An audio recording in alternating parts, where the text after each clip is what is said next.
但市大约有11万的客家人口，其中一寡老一辈客家乡亲较袂晓讲国语，尤其伫看医生时，如果会当用伊熟悉的语言来表达，相信治疗效果会更较好。所以市府甲贵综合病合作，伫门诊柜台都有坐志工协助沟通服务，其中委托嘛专庭教场，以颁发服务证予客语服务人员，强调对客家乡亲的公共服务袂当拍折。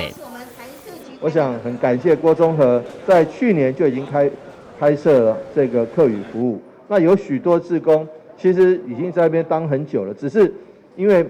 还没有标明客语服务，有时候人还不知道。那有时候问起来才知道说啊，你也是客家乡亲啊，你是讲客家话，你是讲哪边的客家话？就如同刚刚主持人在询问我们志工的时候的一样。因此呢，特别谢谢我们客委会大力来推动。那感谢卫生局能够在很多全市的医疗院所，不管是公私立的，我们都希望努力有一定规模的，我们希望提供一些客语服务。跟客家人呢相见面的时候，如果他们知道他们彼此是客家人，讲2句话，这2个人呢就会变成好朋友有那个感觉。那今天呢又发现呢，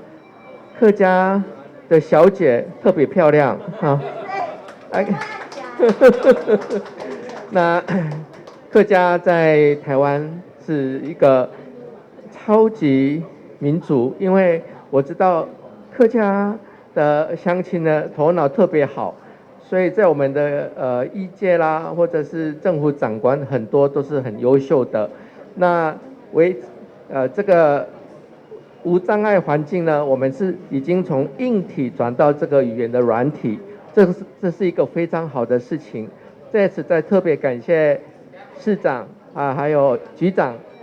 的努力，感谢感恩。据我了解，台南10年前就开始营造友善的客语使用环境，近4年来客语柜台服务不断扩大，到今年已经增加到8据点。以后若有需要服务的客家乡亲，看到挂证件、请备信人员唔免客气，将热诚为你服务。